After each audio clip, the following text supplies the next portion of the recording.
The world was on the brink of annihilation, ravaged by thousands of demonic dragons from another dimension. All hope rested on a single, one-armed warrior. All of Ruth's comrades and friends had been slaughtered. Even his own brother, a legendary dragon slayer, had sacrificed himself, taking the 4 dragon kings with him just to protect him. Just then, smelling blood, a swarm of wyverns descended in a frenzy. Ruth gripped his sword, determined to die fighting. He would drag a few of their heads to the afterlife with him. "Come and get it, you bastards!" At that critical moment, a wave of energy erupted before him, tearing the wyverns to shreds. Ruth knew instantly this power was not his own. It belonged to a mysterious figure with draconic wings, radiating an oppressive aura that forced the remaining wyverns to bow in submission. His every instinct screamed at him, warning that this man was incredibly dangerous and had to be eliminated at all costs. Ruth lunged forward, swinging with all his might. He clearly tore off half the man's face, yet he simply remained calm and criticized him. "You are still too weak. You're not worthy of killing me yet. So, just regress." A brilliant light suddenly enveloped the entire area. All Ruth could feel was his own flesh disintegrating as the sound echoed in his ears. When his consciousness slowly returned, he realized he was standing dumbfounded in front of a school. This scene, it was identical to the entrance ceremony of the Dragon Slayer Academy. Everyone laughing and joking before him were people who had died fighting the dragons. As Ruth was drowning in a sea of rage, wondering what his enemy's scheme was, a cheerful voice snapped him out of it. It was the red-haired girl, Hennis, asking curiously, "Are you feeling okay?" Though she was a little blunt, her beautiful face was a far better sight than the memory of her dying, sacrificing herself for him in his past life. Hennis was surprised, wondering how he knew her name when they had just met. Ruth was caught off guard. He made an excuse that he recognized her as the top first-year student. Still, her outgoing and tactless personality was something he could never get used to. Just then, Hennis stretched, bored after the tedious opening ceremony, and turned to make a new friend. Ruth knew she would just keep bothering him if he ignored her, so he reluctantly engaged in conversation. He introduced himself as Ruth Denot, from the remote Dixon region.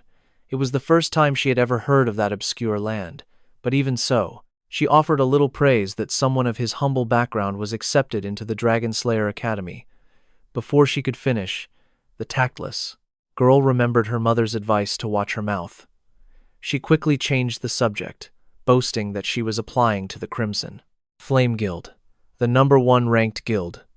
With boundless admiration, she talked about the guildmaster, White Flame Lana. She was a high-level fire mage who wielded a pure, white flame. After her death at the hands of the Dragon Emperor, Hennis became the next guildmaster. Knowing this future, Ruth confirmed with a sad certainty, "You'll definitely be accepted into the guild." Hennis, encouraged, winked at him. "Thank you, but you're just stating the obvious, he." Just then, an announcement came over the speaker. The student council president was invited to give a speech. Ruth suddenly felt incredibly tense, clenching his fists because that person was his brother. Finally, I have a chance to say I'm sorry. The speech was indeed the same familiar one, but to Ruth's horror, it was a different face on the stage. Jeremy Dovell, his older brother's best friend. Why is he the president? Ruth was overcome with agitation and went to ask directly, but the only reply was a dismissal. Jeremy had never heard the name Etos before. Ruth was stunned. For a moment, a theory sparked in his mind. His older brother didn't exist in this new world. To prove his theory, Ruth went to ask Hennis, then made a beeline for the library to find more information, only to get lost. It was because he was lazy in his past life. He had never set foot in there before. Luckily, Hennis guided him, and the two arrived at the enormous central library. Though the place was filled with countless books, Ruth had to grit his teeth in frustration, unable to find the name Etos's. This had to be the work of that damned bastard. The one he was thinking of was the Dragon King Saknin, who could manipulate and control dimensions, as well as the void between them. In the battle before his regression, Saknin had vanished along with his brother's body. Perhaps that was it. He had been sent to another dimension. At that moment, the lecturer arrived in the classroom. "Hello, everyone. I am Daniel Go, your instructor for basic combat for this school year. While this is just one course, if you plan on taking any weapons or martial arts classes, you will be seeing me quite often. For the next 4 years, you will all experience training that is nothing short of hell on earth. You will work as an intern for a guild in your 3rd year and will begin taking exams and writing theses in your 4th year. It's not that much, really. You'll just feel like you're dying and coming back to life over and over." What Daniel just said left the students frozen in their seats. What he meant was that no matter how hard you tried, you wouldn't make it without talent. I wonder how much despair and shame I had to endure just to obtain that little bit of talent. Since today is the first day, this is enough of an introduction to your short 4 years at this academy. Hey, let's give it our all. No regrets. After class, Heeny's called out to Rot. "Where are you heading off to this time?" "The dorms aren't in that direction. I know that." He doesn't know where the library is, but he knows where the dorms are. Heenis couldn't help but question Rot's strange ignorance. A dragon slayer, as the name implies, is one who has hunted dragons. In any combat doctrine, physical strength is the absolute foundation. That's why free training halls exist, to let us forge our bodies. This was the same training hall I used as a child. As Rot stepped inside, the room felt exactly as he remembered. All right then. Let's see how much of my old strength is still there. 10, 20, 30. I see now. My current limit is barely better than trash. It's not surprising, I suppose. I'm only 17 years old, after all. Honestly, there's only one thing I like about this current body.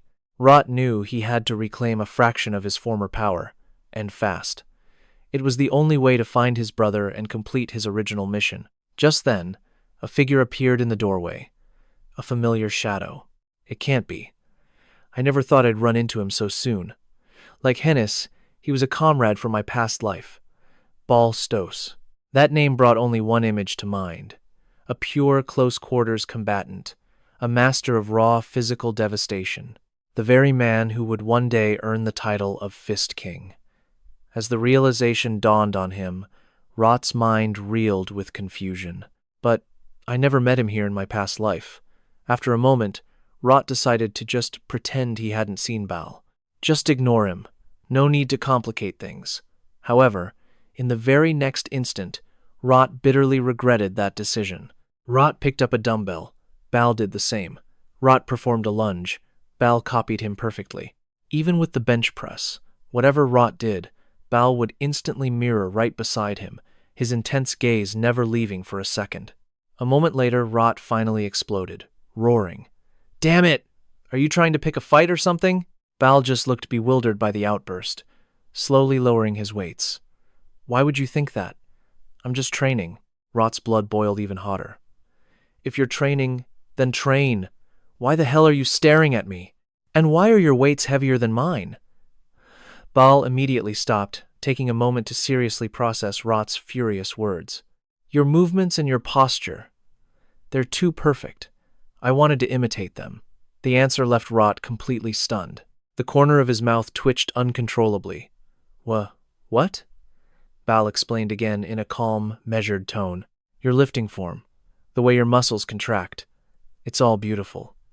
Immediately after, Bal proudly flexed his own dazzling, powerful muscles. He then asked with pure curiosity, "No one in my family, not even my father, has ever achieved such perfect movements. Are you some kind of physical fitness god?" Then, with the utmost seriousness, Bal made a request. "From now on, I will consider you my coach." Hearing those words, a chill ran down Rot's entire spine. He refused without a moment's hesitation. No. After completing their theory lessons, it was now time for basic outdoor combat practice. On the 3rd outdoor training ground at Arum, the instructor was explaining the lesson with passion. Trying different weapons isn't a bad idea. Feel free to choose what you like. At his word, everyone eagerly rushed to select their arms. One student gasped in amazement. "This longsword is so light." Another was just as shocked. It's probably made for trainees. Rot scanned the weapons on the racks and couldn't help but be impressed. As expected from the best academy on the continent, the quality they provide is excellent. Though this is just for practice, if it were sharpened, it could easily be used in a real battle. Heaney stood before the weapon racks, hesitating for a long time, unable to make a decision. Seeing this from a distance, Rot walked over and offered a suggestion. I think daggers would suit you. Hennis looked up, surprised. Huh? Really? But there was a solid reason behind Rot's words. In his past life, Hennis had an incredible talent for using daggers. She used them with lethal skill whenever she needed to conserve mana for magic, or when she was ambushed at close range. Unaware of Rot's thoughts, Hennis looked at the dagger in her hand with growing interest. Then I'll choose this. Next, Rot's wrist twisted in a subtle, elegant motion, executing a swift and decisive slash through the air. Rot looked at the sword in his hand, a little surprised. Not bad at all. Hennis saw this and immediately spoke up. You're sure after just one swing? The other students were still struggling awkwardly to get used to their weapons, but Rot's movements had been captured by the observant eyes of Daniel, the instructor. A coincidence? That sword swing was not the movement of an ordinary student. At that very moment, Rot's sharp, cold eyes shifted, glancing back towards him. Daniel was startled to be caught staring. Immediately after, Rot began walking toward him, asking in a steady voice, Sir, am I only allowed to choose one weapon? He then smiled and patiently explained, There's no rule that says you absolutely have to. Focusing on one weapon is simply more efficient, but if you're interested in a secondary. Before he could finish, Russ cut him off. I want to wield multiple main weapons. Daniel wasn't angry. In fact, he was intrigued. Was this arrogance or true confidence? There's only one way to find out. Ruth immediately reached out and chose his first weapon. Fine, add that one to your selection. Ruth gripped the new weapon, executing a powerful and decisive spear dance. Without a moment's pause, he then selected another sword, leaping gracefully into the air. Next, Ruth put his full weight behind a powerful swing of a greatsword.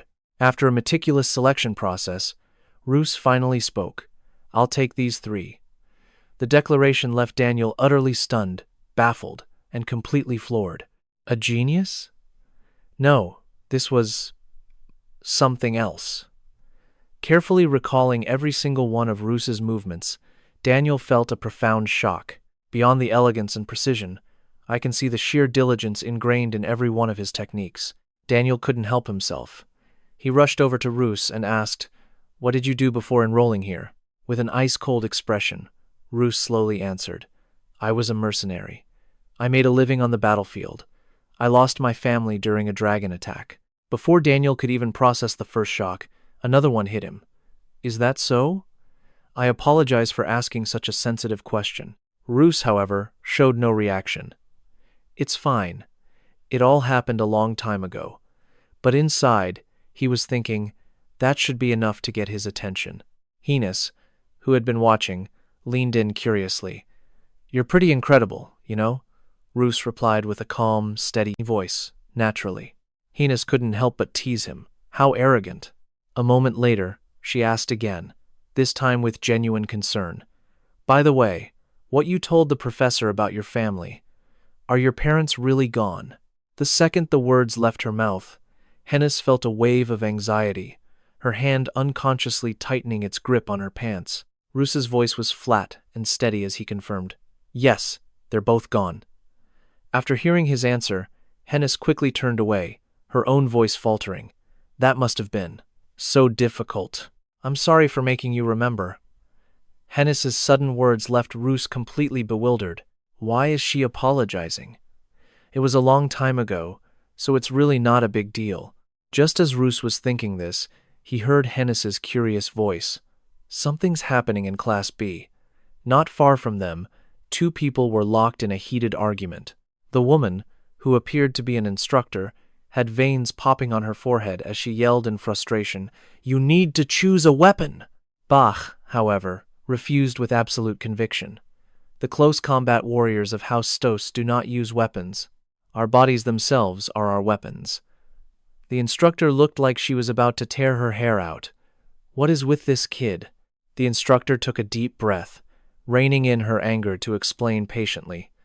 Listen, Bach. I know pugilists use their bodies, but you could at least use gauntlets. But Bach wasn't listening, repeating only one thing over and over. The close combat warriors of House Stas do not use weapons. But unfortunately for Roos, Bach suddenly turned his head and looked right at him. Hennis was startled. He's looking over here. Roos just wanted to escape, urging her. Let's get out of here. The words had barely left his mouth when Bach's blank expression suddenly lit up. He waved happily at Roos, who nearly had a stroke from sheer rage. Don't you dare act like you know me, you idiot. Before Roos and Hennis could make their escape, Bach was already striding toward them. Hennis thought for a moment, then asked slowly, Why is he coming over here? You wouldn't happen to be his friend, would you? On the other side of the field, Instructor Clay saw this and flew into an even greater rage, one that Daniel could barely contain. Hey, how dare you go chat with your friend while a professor is speaking to you? Bach heard this and, with a bewildered look on his face, seriously explained, He is not my friend. Our relationship is much deeper, and that is, before Bach could say anything else that could be misunderstood, Roos quickly cut in, We're friends. While trying to restrain Clay, Daniel patiently tried to reason with Bach. While using a weapon may go against your family's principles and traditions, this is a class. This is training. If you continue to refuse to choose a weapon. Hearing this, Roos quietly breathed a sigh of relief. I guess they'll let him go, just like in my past life. Daniel's tone suddenly became incredibly firm. You will have to repeat a year. What? This was completely different from what Roos knew from before his return. The more he thought, the paler Roos's face became, his eyes filled with utter disbelief. The past has changed. The professor told the two of them, If you refuse to choose a weapon, you will face certain defeat. Roos thought in a panic, Could my interference have actually changed the past? If he loses here, it will be difficult for a key player in the future fight against the Dragon Emperor. Bach replied calmly, I understand. I would rather accept failure than sacrifice my honor. Hearing this, Roos quickly punched Bach in the mouth to stop him from talking. You shut up, Roos pleaded with the professor. Can't you make a one-time exception? But the professor just said, I cannot make exceptions for every student. That's an unfair loophole, Roth thought, annoyed. So why did you make an exception in my past life? Roth scanned his surroundings, searching for a suitable item. There has to be something useful here. His eyes then landed on a pair of blue gauntlets. Tossing them to Beck, Roth said, Hey, use these. Anyone can tell they're just for defense. Beck immediately corrected him. A warrior from House Stas does not use defensive gear. Roth snapped back, Shut up. Just consider it a gift from a friend and take it. Hearing the word friend, Beck's eyes lit up. The others began to notice the commotion around Roth. Whispers erupted. Look, what's happening over there? Instructor Daniel also noticed the disturbance. He reluctantly accepted the gauntlets as a weapon. Very well.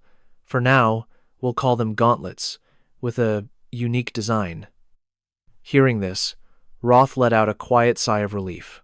Thankfully, he understood my intention, he thought seriously.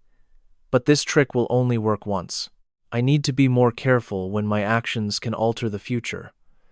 After their first class ended, the scene shifts to Roth, Beck, and Hennis walking together.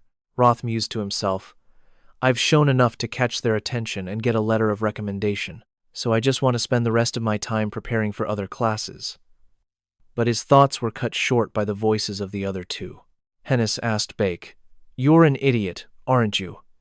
He replied with wide-eyed innocence, I am not an idiot. I am Beck Stos, a warrior of the Stos clan. Suddenly, a strange voice rang out.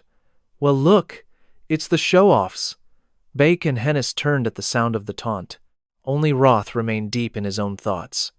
The group of newcomers blocked the trio's path. Their arrogant leader sneered, I'm talking to you, you morons. All three of them simply fell silent. It took them a moment to realize he was talking to them.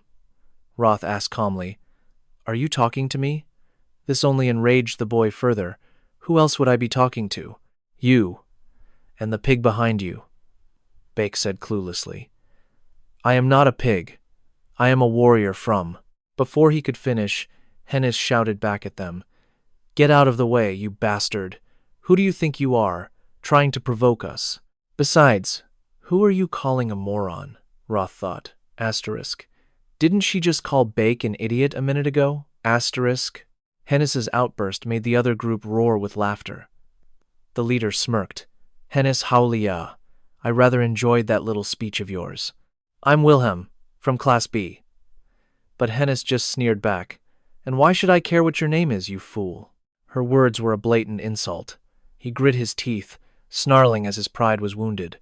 I was going to let you join my group, since the top student doesn't seem to have one. But now I see why you losers flock together. My business is with those two. Hennis casually cleaned out her ear with a bored expression. Is that any of your business? You're the one who needs to get lost, you lemonhead. Before she could finish, Roth pushed Hennis aside. Move. He calmly asked them. What do you want? Taking his calm demeanor for weakness, Wilhelm puffed out his chest. I'm telling you to stop your pathetic acts to get the professor's attention. You think you're so cool because you can use a bunch of weapons? And that pig over there spouting nonsense about not needing one? Roth thought to himself. Asterisk. He's right. I did that on purpose to get noticed early. Asterisk. Asterisk. But even if I hadn't, talentless hacks like him would still run their mouths about me. I remember it clearly from my past life. Asterisk. Roth's mind flashed back to his previous life, when everyone looked down on him. They would mock him to his face without a single shred of hesitation. Hey, the talentless orphan. I don't know how someone like you even got in here. It's pathetic. Did someone pull some strings for you? Oh, that's right. You don't have any parents. Before the boy could finish, Roth had lunged forward, kicking him squarely in the face. Looking back, he realized how reckless he'd been. Back then, I was a hothead, so I just beat them up. But this time, I'll handle things like an adult. Roth replied coolly to the group. Is that so? But he'd still win, even if you used 500 weapons against him. Wilhelm felt the sharp sting of provocation. Enraged, he charged at Roth. You attention-seeking bastard, you're dead. But Roth sidestepped the punch with effortless grace. Thrown off balance, Wilhelm crashed hard onto the ground. He cried out in pain. Humiliated, Wilhelm trembled with rage. Damn you! Scrambling to his feet, his hand went to the sword sheathed at his hip. Hennis saw his intention and shouted a warning. Hey, using weapons outside the training grounds is forbidden, but he ignored her. Wilhelm drew his blade, roaring, Shut your mouth! As the sword swung toward him, Roth's expression remained perfectly calm. He thought, Asterisk. What a despicable fool. But this gives me a chance to test this new body, and the move I learned from Bake in my past life. Asterisk. Roth-style bare-handed parry. With his bare hands, Roth intercepted Wilhelm's sword. He then lunged forward, landing a single blow to the head that knocked him unconscious. Consider this a lesson, Roth said. At that moment, Bake, watching from the side, instantly recognized the technique Roth had just used. It was a martial art from his very own clan. The instructor rushed over to the scene. You kids again? Everyone, step aside now. Seeing the situation was bad, Wilhelm's chubby friend immediately blamed Roth. It was him! He attacked Wilhelm first! Hennis retorted furiously. Liar! They started it and even pulled out a weapon. Root was only defending himself. Black quickly chimed in. That's right. He didn't even use a weapon. The professor thought to herself. He managed to disarm that opponent with his bare hands.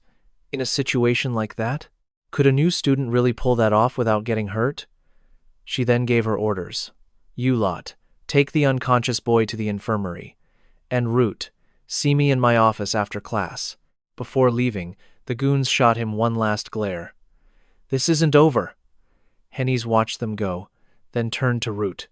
What is wrong with those scumbags? More importantly, what was that move you used to send his sword flying? Root replied simply, a parry. Hennis scoffed in frustration. You think I don't know it was a parry? I'm asking how you did it with your bare hands. She then spun around to face Black. Hey, you oaf. Do you know how he did it? Black answered with total sincerity. The elders in my clan are capable of it, but I haven't learned how yet. Root. Could you possibly be my long-lost brother? Root thought to himself. Asterisk, I can't tell him that he was the one who taught me in my previous life. Asterisk. Feeling a bit cornered, he deflected. What kind of nonsense is that? No, I'm not. It was, just a fluke. As you can see, I'm simply a genius. At his words, Hennis's expression soured. She shot him a piercing glare, but Black believed him completely. I see. Incredible. As expected of my physical training master.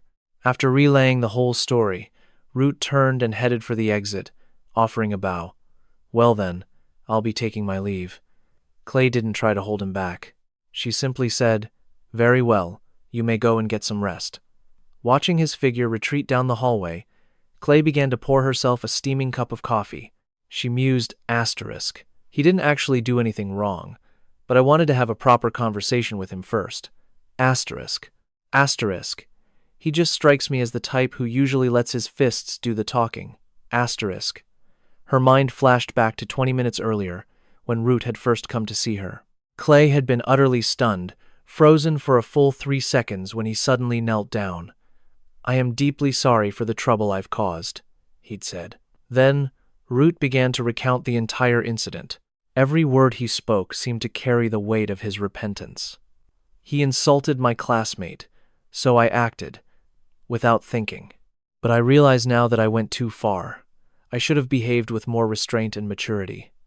For my actions back then, I am truly sorry. His words had moved the professor, bringing a tear to her eye, touched by his sense of justice and his magnanimous heart. Back in the present, Clay walked to the window, smiling fondly at the memory. She thought, asterisk, he's so kind and remarkably mature. Asterisk, but her pleasant mood quickly soured as her brow furrowed. Asterisk, especially when compared to that Wingham kid. Asterisk, she silently vowed not to go easy on him during their training sessions. It seemed Wingham had successfully made an enemy of Professor Clay. As she was savoring her coffee, a knock at the door shattered the peace, instantly spoiling her mood. Come in. The person at the door was none other than Daniel Gold. He stepped inside and said, You are, without a doubt, the most stubborn person here. Insisting on holding the meeting in your office, just because you're too lazy to walk to any of the others. Clay immediately fired back. What are you talking about? When have I ever been stubborn? She continued to deny it, but her face told a different story. I was merely making a suggestion. Just then, another voice cut in. If you keep making suggestions like that, you're going to have me spinning like a top. 2 more men walked in. One was dressed in all black from head to toe, while the other had a gleaming bald head. They were the Class A homeroom teacher, Arthur Winston, and the Class C homeroom teacher, Damian Gray. The old man, Arthur Winston, grumbled as he entered. Do you have any idea how many times I've been summoned to the admin office because of you? Clay, never one to be outdone, shot back at him. What did I possibly do to earn your nagging this time? You get nagged because you constantly do things worth nagging about, causing all sorts of disturbances for my office. The bald professor held up a file and sighed. Whatever. That's enough. Just remember to check the schedule properly next time. A professor shouldn't be forgetting about meetings, especially when they're in her own office. Clay, completely unbothered, shot back a playful jab. Teesk, must you be so meticulous? That's probably why all your hair fell out. Winston's face flushed with rage as she hit his sore spot. What did you say? Fortunately for her, Professor Winston hadn't heard her clearly. If he had, he would have caused a massive scene. I didn't say anything. The squabbling only ceased when Professor Wingham Gold finally intervened. Professor Gold began to address the state of the new first-year students. This year's students are on a much higher level than the previous years. That means the graduation rate should also be much higher. Winston agreed, but Clay held a different opinion. She held up a stack of papers, pointing out a student's particular weakness. I wouldn't be so sure about that. They may be talented, but many also require psychological support. Isn't nurturing their young minds also a part of our duties as educators? Winston was curious. Which student are you referring to? Is there someone we should be keeping a close eye on? Professor Damien thought for a moment before replying, No one in Class C. They are all quite outstanding. But Clay had already identified a student from Class B who fit the description perfect. Winston immediately grabbed the student's file to read it. Etos. His written exam scores are atrocious, but his practical combat skills are absolutely superb. He was a young man with striking red hair and bulging muscles. According to Professor Winston, he came from a very distinguished family. Peak performance, a bare-knuckle fighter and a muscle enthusiast to boot. Professor Wienham Go was seriously intrigued by this new student. His skills are the real deal. I'm eager to see what else he's capable of. Clay was still sipping his coffee, but after hearing the professor's words, it suddenly tasted bitter. A look of utter dismay spread across his face. Annoyed, Clay continued. Oh, now that I think about it, I have two promising candidates in my own class. One is a girl with orange hair from the famous Halia family of mages, Hennies, and the other is a student named Roshan Denatos. Winston's attention, however, was still on the other boy. He asked, And what about him? Does he hail from a renowned clan? Wienham Go didn't know where to begin. No, it's a long story. It'd be faster if you just saw for yourselves. She placed a file on the table for the two professors. The three of them huddled together, their eyes widening in shock as they read Roshan's information. Even Damien couldn't help but mutter, Humph, is this really a student? Winston quickly scanned the boy's profile. He nearly failed both the written and practical exams, lost his family, and has been surviving as a mercenary ever since. Wienham Go stated with absolute certainty, You'll change your minds once you see him with your own eyes. It might be a bold claim, but I believe he could be the strongest student in this year's class. The professors were deeply anticipating his future potential. Who knew what would happen? They listened, completely stunned. Then Winston suddenly spoke up. For you to praise him so highly, that boy must be something special. And Clay, you must have seen him in your class already, right? She remarked. Roshan is a good student. I had a good feeling about him the moment we met, so I want him in my class. But there was one more thing that puzzled everyone. He used a sword during the entrance exam. So what about his martial arts skills? Clay lifted his coffee cup and said, Then don't you think I, as the hand-to-hand combat instructor, should be his teacher? Wienham quickly interjected. That might be a bit difficult. His true talent lies in wielding weapons like spears and swords. I would be a much better fit. And so they began to fight over him, the air thick with tension. Both of them shot up from their seats, their voices rising. Clay yelled, Is that so? Maybe it's time I properly drill the concept of seniority into your head. Wienham Go fired back just as loudly. Ha! Have you already forgotten about the bet you lost to me 2 weeks ago? Suddenly, a loud crack echoed through the room as the table split in two. Winston roared, Both of you, sit down now. Is that how people who call themselves professors should behave? The force of his blow sent papers flying everywhere. Wienham Go fell silent and sat down, while Clay stood frozen with his mouth agape. She mourned for her brand-new table. That thing was expensive. My table. Hearing her, the old man broke into a cold sweat and quickly changed the subject. Well then, Damien, do you have an opinion? Only then did Damien finally speak. I'm fine. What student would want a terrifying teacher like me, anyway? Winston expressed his own regret. If he's skilled with a spear, perhaps I should go meet him myself. We still have a full week before the sparring classes and proposal submissions, so both of you need to calm down. He picked up the file and said, Even if all of us want to teach him, in the end, it's still up to the student to choose. As he read the paper, he noticed something. Huh? This student is from Dixon? Hearing that name, Clay looked startled. Dixon? The old man replied, Yes, from 10 years ago. It's the village that vanished after the Myriad manifestations incident. As soon as he finished speaking, all three professors wore looks of absolute horror. Could this student possibly be connected to that tragedy? What happened back then? Let's return to the incident from 10 years ago. The Myriad manifestations was a catastrophe that destroyed half of the Canavan kingdom. It took place in the southern region a decade ago. A single dragon brought annihilation to an entire country. Its true form remains a mystery, for it could transform into anything. No one was ever able to identify it. That dragon was also incredibly difficult to capture and destroy. Go lowered her head, her voice filled with sorrow. My master was the one who slew the Myriad dragon. Back then, I was just a greenhorn soldier who could barely hold onto the dragon's little toe. Professor Winston reflected on the new student.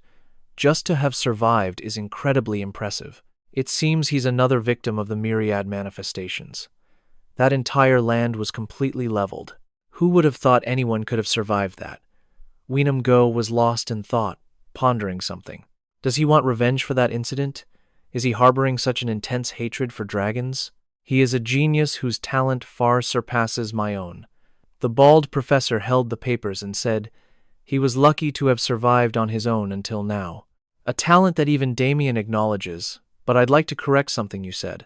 Go turned to him in surprise. What is it?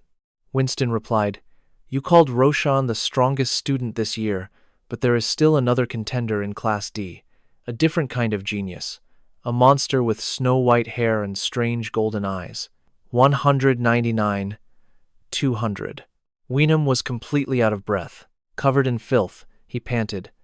Coach, I've already done 2 rounds of 3 sets of push-ups. Clay crossed his arms. Good. Next up, 2008 count burpees. Roth's soul wept. He couldn't believe his ears. What did you say? Clay roared. What are you waiting for? Get on your feet.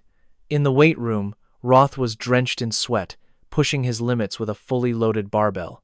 He racked the massive weight and thought, now, I think I can finally use it. With only 3 days left until the sparring match, he could at last tap into the breathing techniques and combat stances from his past life, at least to a certain degree. He stood, wiping the sweat from his face with a towel, thinking, I just hope this is enough to get what I'm after. Suddenly, Roth's face twisted in annoyance. He gripped the towel tightly, turning to Botch with a snarl. Can't you just shut your mouth and train? Bach, still repping his weights, replied smoothly. Strength comes from the breath. Roth immediately shot back. What kind of garbage is that? Are you saying you'll get as strong as a bear just by huffing and puffing like one? Botch retorted. Roth, the reason you can't lift this kind of weight is because you don't have the breath for it. Before he could finish, Roth cut him off. Shut it. Whatever you're trying to say, just focus on your form. Every time you gasp like that, the barbell starts to wobble. Botch paused, intrigued. He let out a controlled breath and said, You're right. I can feel my muscles tensing up even more now. Bach sprang up, praising Roth. You're amazing, my master. Roth sighed. Whatever. Just then, Hennis walked in, pinching her nose in disgust. It reeks in here. Are you guys even human? How on earth can you train for 3 straight hours without a single break? Botch turned and answered. When you feel your muscles growing, you'll understand just how incredible it feels. Hey, Hennis, you're way too skinny. Botch gestured. I'll be your personal trainer. We should start now, don't you think? She shot him a look of pure disgust. My body is perfectly normal. Don't come near me, you stink. He lamented. Why are all the women at this academy so fragile? No one's like the women back home. You all look like a bunch of starved stray dogs. Hennis exploded, kicking him hard. Did you just call me a dog? Are you looking for a death wish? Roth didn't stick around, already walking away. Hennis called after him, Hey, where are you going? He tossed his towel onto a bench. Just getting some water. She called out again, Wait up, I'll go with you. She then turned back to Botch. Hey, musclehead, what about you? He leaned on a bench, grinning.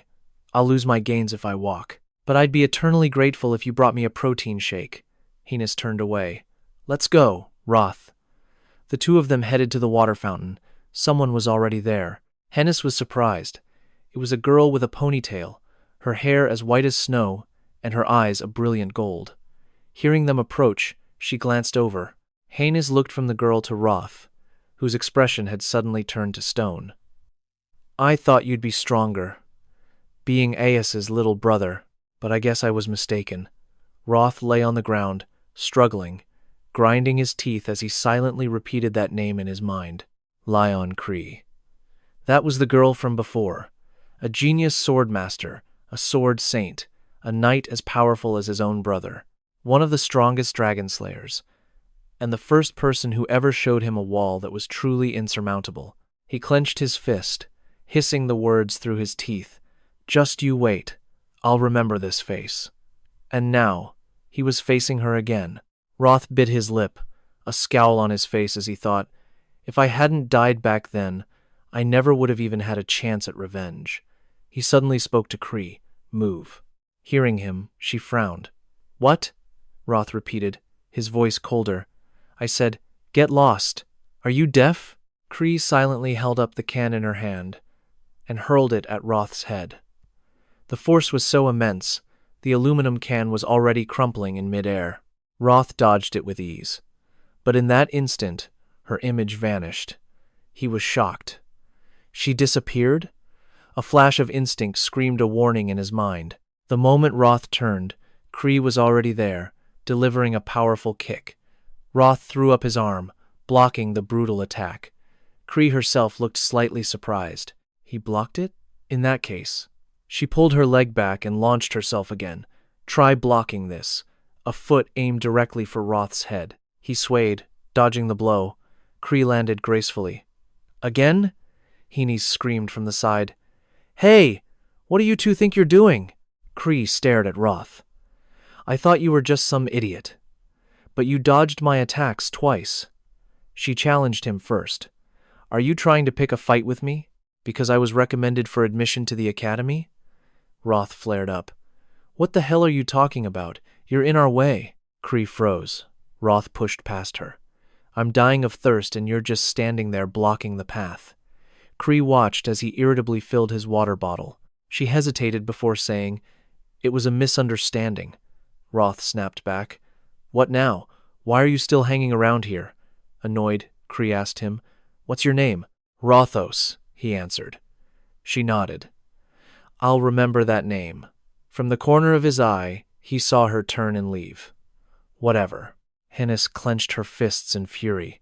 Hey, shouldn't you apologize first? Who do you think you are? Roth clutched his aching wrist, thinking, my wrist almost shattered. I only wanted to test her abilities, and she still has that insane strength. Haines angrily slapped his shoulder. Are you okay? Are you hurt? Roth shot back, equally angry. Didn't you see me block her? She yelled. Block her? Your wrist could have snapped in half. Roth replied, Being weaker doesn't matter. Haines snapped. Shut up and let's go to the infirmary. Botch turned around, suspicious. Roth is injured? Roth's face darkened. Suddenly, a voice roared. What? Who hurt you? Clay stormed over, exclaiming, Oh my goodness! What happened here? His eyes shot wide. It's nothing, just a minor accident. Daniel rushed over, demanding, What's going on? Haines didn't hesitate. Some rookie landed a hit on him. What? Roth whipped his head around in shock. He quickly tried to explain, I wasn't hit. It was just a little spat. That's all. But Clay ignored him, scowling at Haines. So who was it? Who laid a hand on Roth? Roth held up a hand, trying desperately to stop them. Haines answered, She's a new student. White hair, golden eyes. And she mentioned she came on a recommendation. Daniel and Clay exchanged a look. Only one person came to mind. Leon Cree. From Class D? Clay's fury erupted. Let go of me. I'm not letting this slide. I'm going to teach that brat a lesson she won't forget. Daniel grabbed her arm, trying to reason. Clay, calm down. She screamed back. I can't just ignore this one. Even if Roth started it, she's gone way too far with too many people. Nearby students started to notice. What's going on? Another whispered. Looks like someone from our class got into a fight. Clay was still fuming. How could she attack someone as nice as him? Daniel cut in. I'm not saying you should let it go, but as an instructor, there are more tactical ways to handle this. Clay eyed him with suspicion. Tactical? Daniel leaned in, whispering conspiratorially. If you lose control and make a scene, Arthur, the instructor for Class D, will have to step in. He'll declare he's taking over. First, we just need to sidestep any complaints from Leon's guardian, the commander of the Dragon Slayers. He's a professional, so he'll trust Arthur to handle it by the book. And after that, we can do whatever we want. A slow grin spread across Clay's face. So, we push the official blame onto Arthur, while we gain the justification to punish that little warmonger? Not bad, eh? Daniel's smile was pure cunning. Exactly. There's no need for us to get our hands dirty publicly. We'll just punish her with bad marks. Mandatory academy volunteer work. Maybe some remedial classes. But of course, since it's all to correct her attitude, no one can complain if those classes are exceptionally harsh, can they? With their plans set, the two shared a wicked grin. You're a genius. Meanwhile, Roth was hiding his face in his hands. This is so humiliating. Belok chimed in. Wow, Roth, the instructors really love you, huh? Congratulations. Roth sank even lower, unable to look up. Shut up! But Belok kept going. Don't let it get you down. Man up and move on. I said, shut up. Roth finally exploded. 3 days later, it looked like everyone had gathered. An official stepped forward. All students, please form lines by your respective classes. We will now begin the joint combat assessment. The training session between Class A and Class B will now commence. The officiator's voice echoed across the field. Students from all over the academy crowded around, eager to watch. For this combat evaluation, each student has been assigned a number. You will also be allowed to choose your own opponent. You may not select the same person twice. Therefore, each of you will participate in exactly 2 duels today. That concludes the briefing. Good luck to you all. Roth and the others took their places in line. Some buzzed with excitement, while others remained perfectly calm. During the evaluation, the instructors would observe from the second-floor balcony, assessing every move. The teachers quickly took their positions, their gazes sharp and focused. The officiator's voice boomed once more. Number 1, Helion Medow. Step forward and select your opponent. This might be called a training session, but that was just a formality. In truth, this was a raw assessment of power. This academy was a true meritocracy. A student's background and past meant nothing here. All that mattered was talent and skill. Hennis continued her commentary on the evaluation.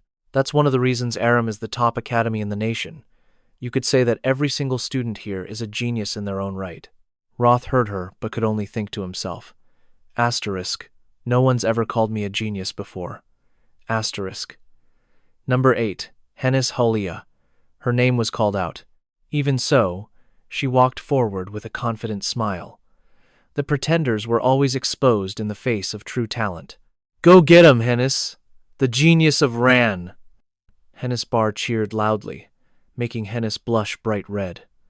Roth couldn't help but chuckle. He watched Hennis as she prepared for her match. A mage, who's naturally at a disadvantage in close quarters, had chosen a swordsman as her opponent. Hennis was clearly overflowing with confidence. Both fighters took their stance. Ready! The duel between Hennis and the swordsman began. Hennis immediately seized the offensive. Taking a deep breath, she smiled, summoning a storm of embers that burned as brightly as her hair. A single orb of fire shot towards the swordsman. He swiftly raised his shield to block the attack. Luckily for him, the fireball wasn't particularly fast. The swordsman skillfully weaved through the barrage, using his shield to deflect the flames. All the while, he closed the distance between them. Asterisk. That's it. Before she can chant another spell, I'll end this in a single strike. Asterisk. But just as his sword lunged forward, his body was hit with immense pressure. White smoke exploded outwards, blinding him completely. The swordsman completely lost sight of Hennis. To his astonishment, she had already repositioned herself far behind him. Asterisk. Damn it! When did she get all the way back there? Asterisk. He used his sword to parry the tiny embers she fired at him. Shield in one hand, sword in the other. He desperately blocked the volley of fireballs, and then came another wave of magic. Thick, white smoke filled the air. He steeled himself, thinking, "Asterisk, I just have to endure it. Asterisk. Got you now." Hennis's voice suddenly pierced through the chaos. From out of the shadows, a blurry figure instantly appeared. The swordsman froze as a crimson blade was pressed against his throat. Damn it. I never thought she'd engage a warrior in close quarters. Why would someone from a noble house use such a risky tactic? A single bead of sweat trickled down his temple before that razor-sharp edge. "I surrender." He knelt, admitting defeat. At the same moment, an announcement rang out. "The winner is Hennis Pulia." Both contestants fought well. Hennis looked up toward the balcony with a cheerful grin. A familiar instructor was watching her from above. Asterisk. "Did I do well, Miss Lana?" Asterisk. Lana Chen only offered a mysterious smile, not responding to the thought in Hennis's mind. Hennis stomped out of the arena, pouting. Rudd, who was nearby, clicked his tongue. Asterisk. Where does she get the guts to fight a swordsman head-on like that? Asterisk. Hennis spoke confidently to Ruth and Bastos. I just gave him a taste of his own medicine. Swordsmen never expect a mage to be able to fight them up close, do they? Rudd just sighed, thinking to himself, Asterisk, but that was incredibly dangerous. If her opponent had realized it sooner, she would have been at a huge disadvantage. Asterisk. Asterisk. But what can I say? She's always been like that. Asterisk. Asterisk. A flashy fighting style like this suits a mage of her talents. Asterisk. She has excellent combat instincts and top-tier reflexes. A voice commented while observing Henny's chatting with the main character and Bastos. Her magic is also perfectly refined. If only I had a better spot to get a clearer view of the match. The professor beside her nodded in agreement. You're right. It's incredibly rare to find a mage who can fight like that. We should hire another instructor. A fire type would be best. The host's voice rang out again. Next, step into the arena and choose your opponent. The female instructor leaned forward in excitement. Let's see who the next one is. Quickly now, Rudd Donatos. Winham pointed directly at the main character. I lost last time, but things will be different now. His arrogant words left the instructor speechless. Veins pulsed on his forehead. Bastos, Hennies, and our hero could only wonder. What in the world is wrong with this useless punk? If that's what you want, then fine. Rude silently stepped onto the dueling grounds as Winham continued to run his mouth. I'll give you credit for your nerve. But I'm gonna grind you into dust, kid. Rudd simply cracked his knuckles, his mood as calm as if he were on a relaxing vacation. The other students could only watch and listen to the unfortunate guy's screams. The scene that followed was so brutal, it sent a shiver down their spines. Choking for air, he gasped, I lose. I already surrender. Rude casually slipped his hands into his pockets. Farewell, and thank you for fighting until the very end. You were very persistent, Winham. His face a swollen mess, Winham was carried away on a stretcher to receive treatment. Asterisk, damn him. Asterisk. Asterisk, I already said I gave up. Asterisk, well done. Next up, Ratos, it is your turn again, the announcer said, holding a piece of paper. If you're still tired, I can rearrange the order. Rudd, still standing in the arena, replied, No, sir, I can continue. Very well. Choose your opponent. Hearing the instructor's words, Rudd's eyes suddenly darkened. He looked in one direction and beckoned with his hand. Get up here, Bastos. Bastos didn't seem surprised, as if he knew this was coming, and quietly complied. He moved quickly, his reddish-brown hair flowing as he entered the arena. Bastos spoke timidly. Rudd, I don't want to fight you. But Rudd's response was absolute. You have to fight me, because you're the strongest one here. Bastos's brow furrowed in conflict. The people of my Stos tribe do not raise their fists against friends. So you're going to run away like a coward? Rudd's challenge seemed to strike a deep chord within Bastos. In the previous life, Bastos was a true powerhouse. Bastos could make the ground tremble with his footsteps, and mountains crumble before his fists. But this time, that just wasn't enough. Asterisk. Even if I have to deliberately trample on your honor. Asterisk. Asterisk. You need to take this step to get closer to the peak of the Fist King. Asterisk. Rudd envisioned Bastos' overwhelming power from his past life, his resolve hardening. Asterisk. I learned from all the times I lost to you. Asterisk. Asterisk. Now it's your turn. Asterisk. Bastos finally spoke, continuing his earlier thought. However, warriors of the Stos tribe do not run like cowards. A satisfied smile appeared on Rudd's face. Good. Then I will force your potential to awaken. The main character cracked his knuckles, filled with anticipation. Bastos said a few words before getting into his stance. You are stronger than me, so I won't ask you to use a sword, but I ask that you fight me with everything you have. Rudd was still smiling as he replied, Of course, even if you begged me not to. Ready, begin, the announcer's voice echoed, and the match started. Both of them instantly fell into their fighting stances. A fierce battle was about to unfold. A voice called out the main character's name. Rados. He was practicing his swordplay when he heard it, and glanced over. It was Bastos. He explained, I came here at your brother's request. He asked me to tell you to calm down, as your behavior has been a bit out of control lately. The main character sharply turned away, his voice filled with scorn. My brother?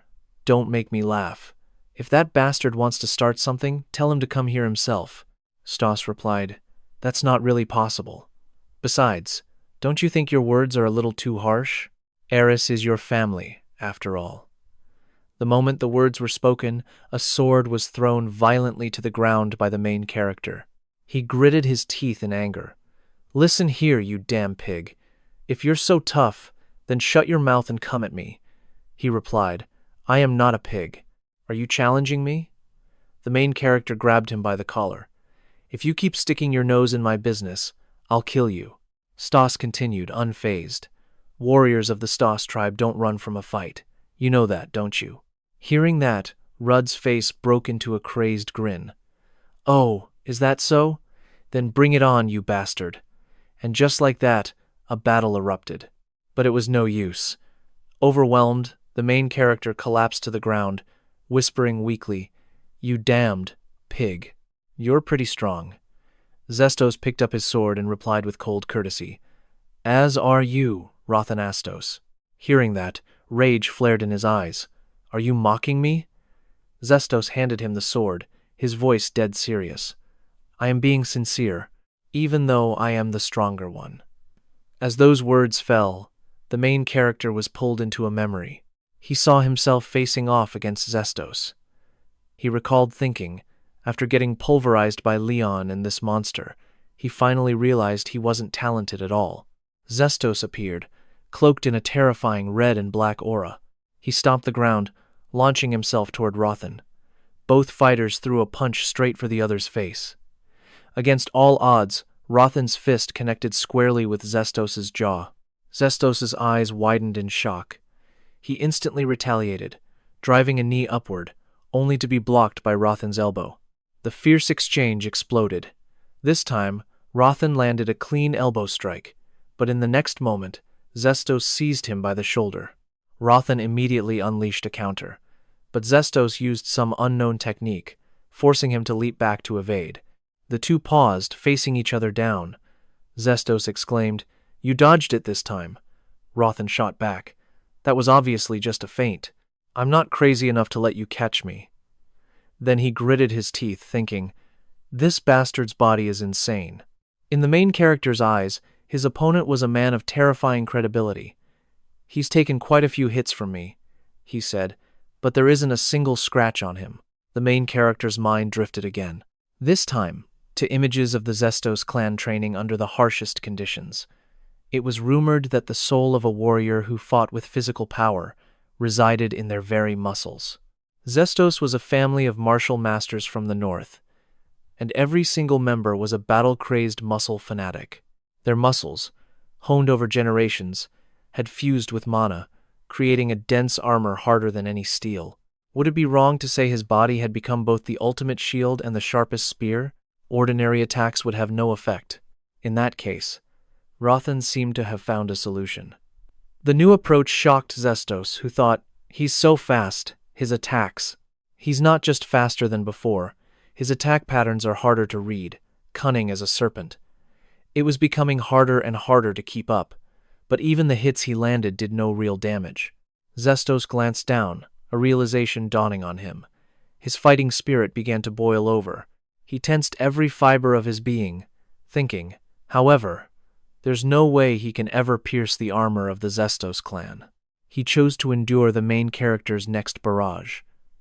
Unexpectedly, the blow had an effect, forcing a spray of saliva from his lips.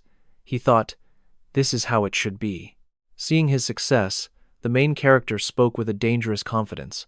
Try and dodge this. Zestos's eyes shot wide open. Rothan thought, instead of short, crisp blows, a softer impact with a powerful push is far more effective. I'll strike the gaps in his armor and destroy him from the inside out. Zestos thought, if I don't dodge, I'll take a direct hit. Rothan continued to press his assault. I know this technique, Zestos realized. This is Inch Fist, a Zestos martial art. As he continued to block the furious onslaught, his mind raced back. It was a martial art that simulated the vastness of the sea and the immovability of a mountain. A headache pulsed in his temple. I knew Routh's fighting style was similar to my clan's, but to think he mastered a technique designed to counter my own. How is that possible when he's not even a member of the family? No, that doesn't matter anymore. Back in the present, Rothan wore a mask of pure confidence. Zestos glared back, his mind focused. I just want to defeat this man. A self-assured smirk spread across his face. The main character let out a long breath. Better guard up. I'm coming again. And once more, he was hammered by Rothan's attacks. Zestos thought, focus. I can't miss a single blow. I can match this speed, find an opening while he attacks, and grab him. He finally found his opening and launched a counterattack. But to his shock, the main character had read his move completely. Rothan threw the exact same punch, their fists meeting in perfect parallel. With a confident smirk, he said, I knew it. I thought you'd do that. The words hung in the air as they continued to exchange identical blows, neither gaining an inch. Zestos thought, Routh's strength isn't in dealing continuous damage. It's in his freakishly sharp battle sense and his absurd level of skill mastery. He stared intently at his opponent, thinking, however, it looks like he's starting to get tired. It seems I have the advantage in stamina. If that's the case, he slammed his foot down, preparing to lunge forward for a decisive blow. He summoned all his strength, his mind screaming, I'll end him with this one attack. He looked at Rothan in shock. He's not dodging? At that moment, the main character broke into a triumphant smile. This has been a fun fight. Suddenly, a crimson energy technique slammed into Zestos, leaving him stunned. You truly are strong, Zestos, Routh said, advancing with purpose. Bach was caught off guard, and that's how Rudd won the match. It's simple, really. I'm just stronger. The stands erupted with a mix of roaring cheers and shocked gasps, every eye locked on the arena floor. Impossible! Was that really a duel between students? They didn't even use mana, yet their strength rivals the dragon slayers of today. Above all, there was Ruth Etos. She, too, was stunned, having witnessed such a masterful fight. He didn't even use his full strength for this battle. Even so, his movements, his stance, and his precision were all flawless. Good heavens, that boy has already reached the level of a high-ranking swordsman. Even more astonishing was the perfect sword stroke he executed at the very end. I know it sounds absurd, but somehow Rudd's swordsmanship is identical to my master's, Ren Brai of the Heavenly Sword Sect. He kept thinking about Ren. No matter how much of a genius one might be, I never thought anyone could surpass that terrifying level of talent. But that boy isn't a genius. He's a monster, a prodigy who had already perfected his craft before he even began to learn. Both instructors shared the exact same thought. If only I could have a student like that. After the match, Everyone gathered in the academy's dining hall. Why are we in the cafeteria again?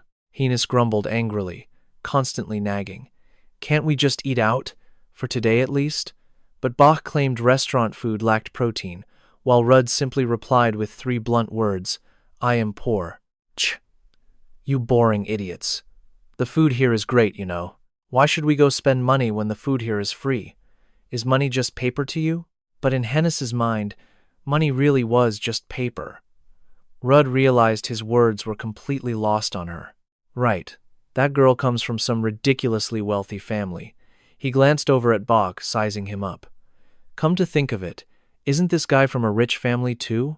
So why is he eating like a gorilla?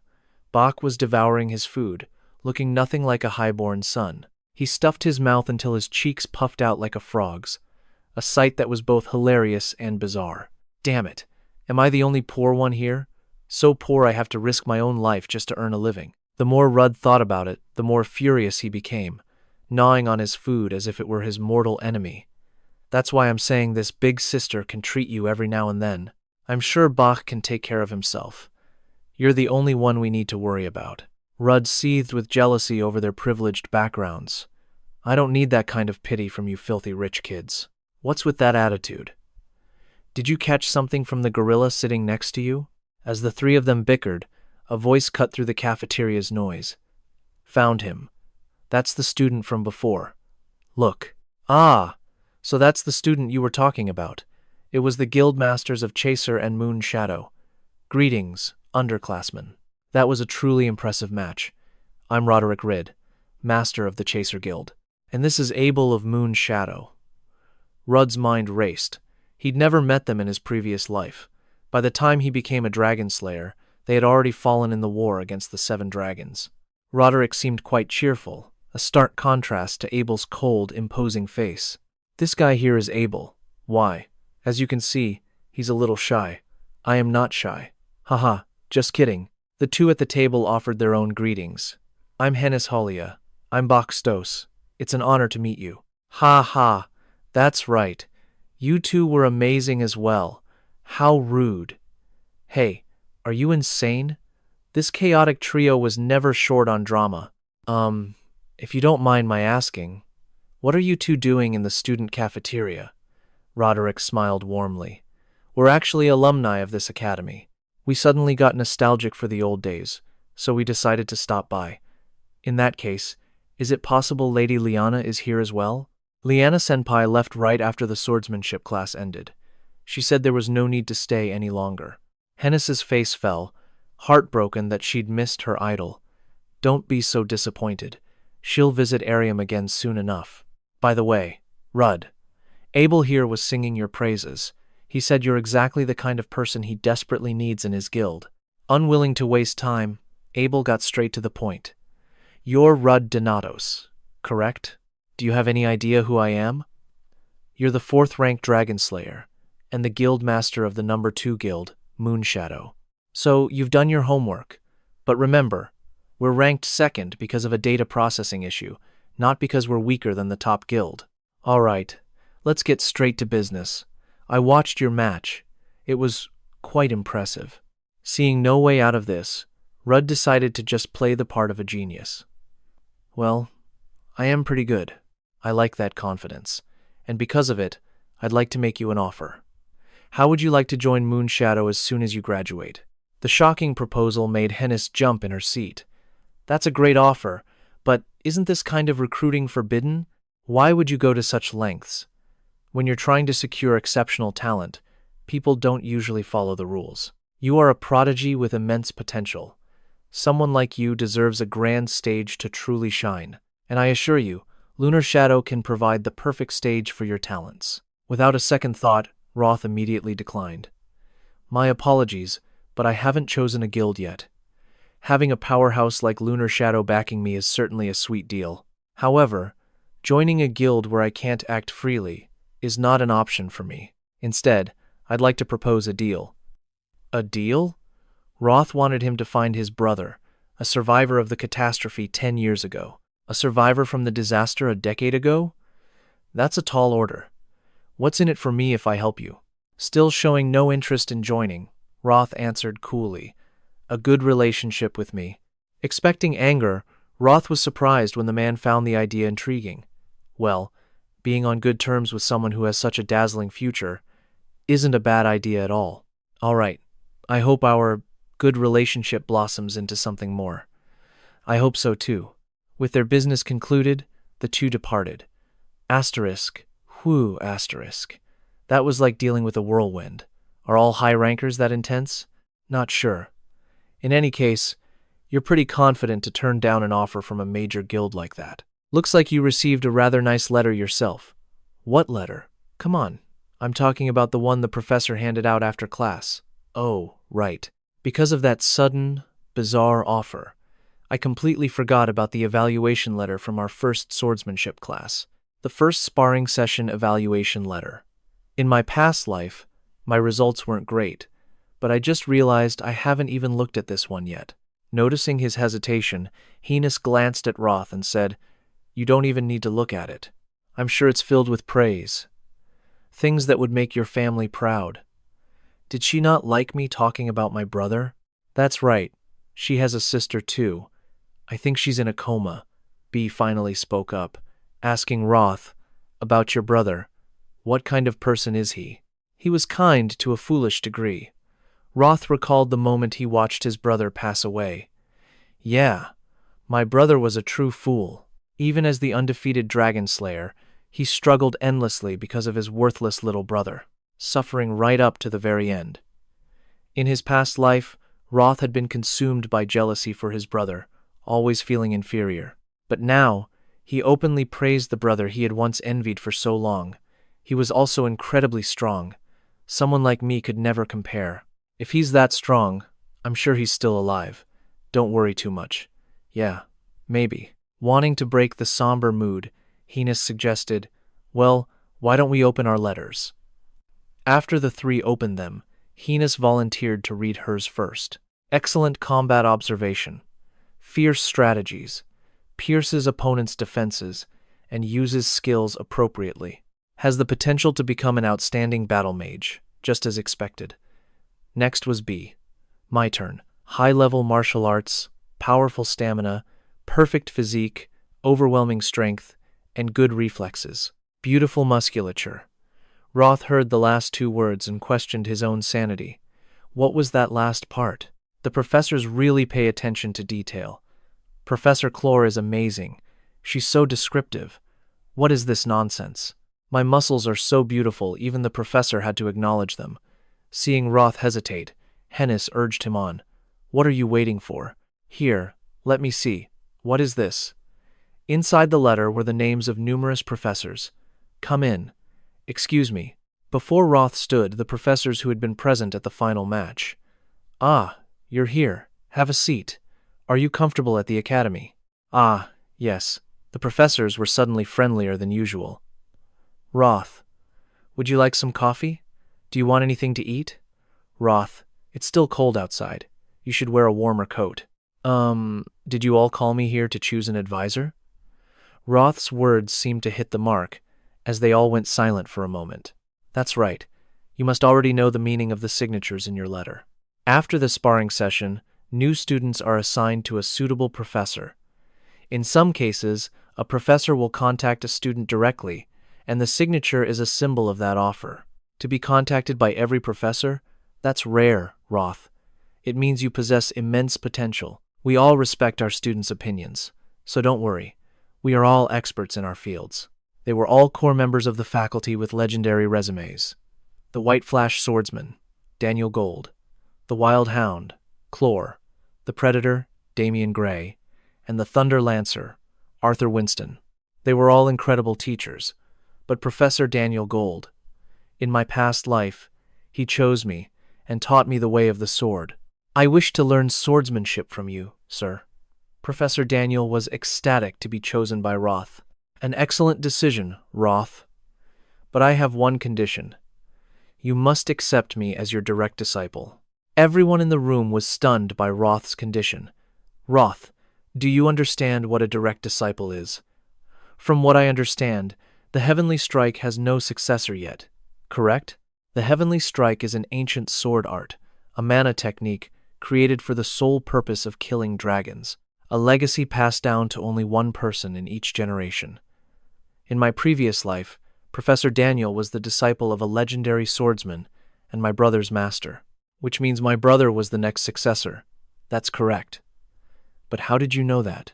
Of course, I wanted him as my successor, but I planned to offer it to him much later. I never imagined he would be the one to bring it up. Before that, can you tell me why you want this position? I want power, because when I was weak, they slaughtered my friends and my family. If I had been stronger, I could have saved them. I never want to watch the people I love die in front of me ever again. If I were stronger, would they still be alive? Get up, Daniel. No matter how much pain someone has endured, if their reason for seeking power is merely revenge, they are unworthy of inheriting the heavenly way. But if it's to protect those they hold dear, then it is permitted. Daniel didn't hesitate for a moment, agreeing with Rot. Student Rot. No, just Rot. From now on, you are my direct disciple. But what if the other professors were to jointly teach and supervise you, Rot? Excuse me? Rot is overflowing with talent. To limit him to swordsmanship alone would be a tremendous waste. To truly unlock his potential, we must explore every path. Daniel wanted Rot to learn from all four of them. We must cultivate such talent so it doesn't go to waste. But Rot wasn't a machine. He immediately refused. Absolutely not. Learning from one professor is already difficult enough. How could I possibly learn from 4 masters at once? Besides, it isn't fair to the other students. However, Professor Daniel's opinion was met with overwhelming approval. No, this is an excellent idea. To eradicate the dragons, we need a legendary dragon slayer. To forge such a hero, a little unfairness is a small price to pay. But Rot couldn't understand what had gotten into everyone. He was stunned. He'd been summoned here only to find 4 masters fighting to claim him as their disciple. How could this be happening? Even the notoriously strict and conservative professor was allowing such a reckless plan. There will be complaints, of course, but what can they do besides lament their own lack of talent? I agree. I wholeheartedly agree. But only if Arthur consents. Rot, this is merely a proposal from us. Whatever you choose, I will respect your decision. Can I truly become the successor to the heavenly way, while learning from other masters? What if this robs someone else of their chance? A decision like this could drastically change the future. A knight who can stand against dragons. A knight who can stop disasters before they even begin. I am in your care. I must protect everyone's future. To do that, I have to shatter my own limits, and get stronger, no matter the cost. Having come this far, Rot refused to let his past life repeat itself. If he lives, if this world survives, then maybe his brother can survive too. Rot decided he would be the one to protect this world, to shield the people he loved, and to rewrite the future with his own 2 hands. Damn it, that blasted professor. Does she have a personal grudge against me or something? 2 hours earlier. Faculty Training Hall, Section C. Leon Creed. From this moment, your remedial lessons are a part of your punishment. In other words, your self-control course begins now. Yes, ma'am. Self-control? Leon had no idea what she meant, but she already had him on the defensive. If you understand, then get in position. Step outside this designated area, and it'll be a real hassle if you die. The instant she finished speaking, she charged, giving Leon no time to react. The result? His entire body was screaming in pain. Ugh, it hurts so much. That bastard Rot is so infuriating. Did he really tattle because I hit him? Okay. Fine. I was wrong to misunderstand him and kick his knee out of nowhere. But does that really mean I deserve to be stuck on cleaning duty?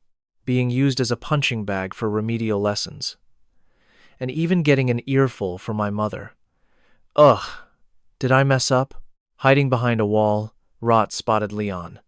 The guy who was always so cool and sharp he barely seemed human. Is that Leon Creed? Crying?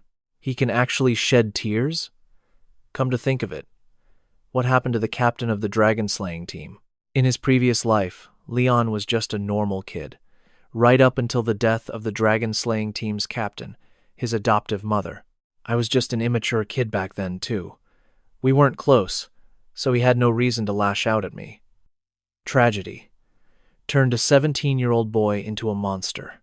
And now, I'm the one who made that same 17-year-old break down in tears on the stairway, while I'm hiding in the shadows, spying on him.